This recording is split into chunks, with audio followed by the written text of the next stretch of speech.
Hello, you're watching James. My name is James, you're watching me, and I'm talking about watches. Today, in fact, I'm going to be talking about pocket watches. Now, I wanted to buy myself a pocket watch a couple of years ago, and I had a bit of a think about it. I didn't want to do it too quickly, I didn't want to do it lightly, I didn't want to waste my money. So I had a bit of a think through, and I just wanted to run through those thoughts with you, and I'll tell you what I end up with and how I end up doing that. Firstly, I thought that you could buy a really cheap $5 pocket watch on any of these Chinese websites. Hey, they're not very good, but it's a pocket watch. If you just want something cheap, if you wanted to use it for a costume party, really, that's the way to do it. But that's not what I wanted. So I then had to look a little bit more online, and I came up with two further ideas. Firstly, brand new. And I had a look on multiple websites and I found a Tissot pocket watch, which looked really nice. But it felt a little bit stark to me.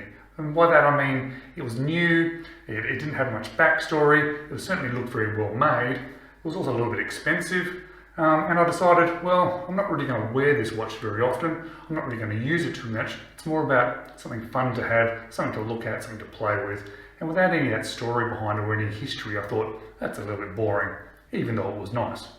So, I'd already decided I wanted an older antique pocket watch, so I started having a look through online. So online, there are lots and lots of antique pocket watches. Different brands, different quality, different prices. But which one do you pick? Well, it's hard, isn't it? It's going to be 60, 70, 80, 100 years old. So how are you going to go, yes, that's a good one to buy, and why should I buy that one? Are you somebody that's going to be going, I want an old Omega pocket watch?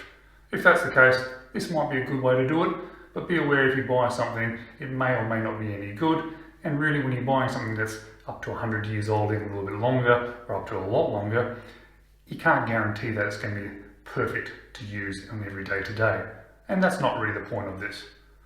But I came up with another idea. I decided that I knew I wasn't going to probably wear this watch very often, wasn't going to use it very often, but I really like the idea of having something that's older, something that has a story to it, and I really wanted something that had a story to me. It happened to be that it coincided with a trip that my wife and I were doing to the UK. We were going to do all the back country, go through the Cotswolds, and have a look through all those sort of parts of the United Kingdom. And what I thought was, well, this is the kind of place that should have antique shops. Why not incorporate it into the trip, going searching for an old pocket watch? So that's exactly what I did. We did a day trip to Stratford-on-Avon, which is where Shakespeare was born.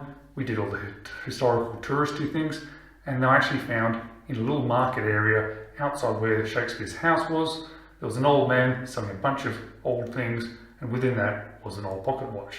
And I thought, yippee, here we go. I've got something that's old. I've got something that has a personal connection to myself, and it has a good story to it. It was quite a nice basic watch. It didn't have any brand name that I was aware of, but that was okay. It was also within my budget, so I picked it up. So there are the 4 ways I think you can really think about buying a pocket watch. Cheap, brand new, online, or try and incorporate it into something more interesting like what I did. Something like a souvenir. Somehow go searching for it. Go physically into those antique shops. Or do it when you do a trip to Europe or something along those lines. Now, there is a piece of advice I have for you. I love this watch so much that when I got back to Australia, I decided I'm going to spend the money and I'm going to have it restored. Now, was that a good idea? I'm not sure. The watch did work, but it was very intermittent.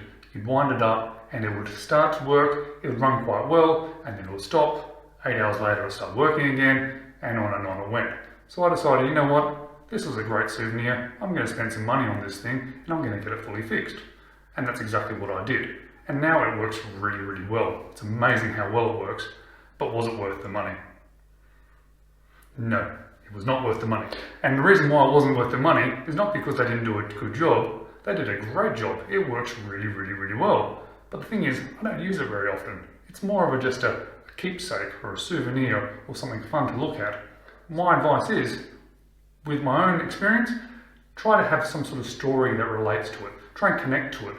Do it somehow by going and physically looking for it yourself and searching for it.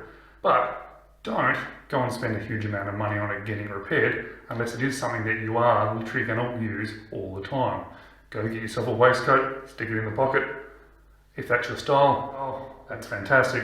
For me, it's not so much, it's more of just a keepsake. So I probably shouldn't have spent the extra money having it restored, but now I've got this great pocket watch which has some great memories attached to it, which now works perfectly as well. Maybe I will use it more in the future. I hope that helps you a little bit more in your ideas of thinking through about getting a pocket watch. And what I'm going to do now is I'm going to show it to you. So let's flip around the camera and have a look. So here is my pocket watch that I picked up in the UK.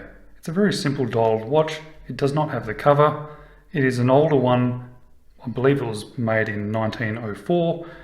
Therefore it comes with a key winder. It doesn't have the little winder on top.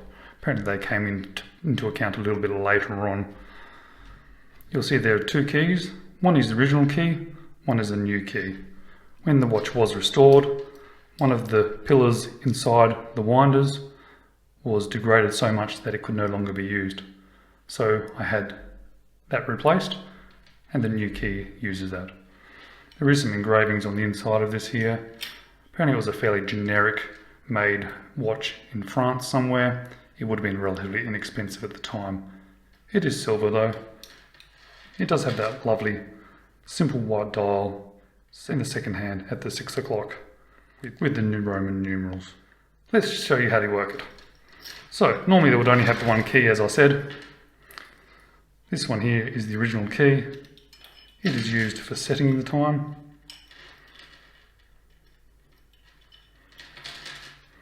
And the new key is for winding it up. One of the things I love most about it is that this is the original chain that came off it. And sometimes these are lost over the years. And being almost 120 years old, I'm surprised it's still with it. You can hear now she's beating away. So what I thought I'd do, I'd stick it on the time grapher, which I have not actually done as yet. So this will be a new experience for me and for you. Well, here she is on the time grapher itself.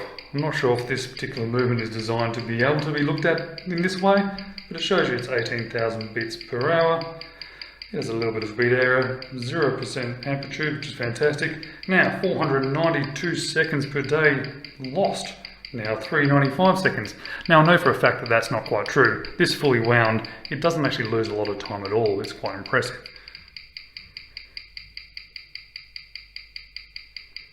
So that's my little pocket watch.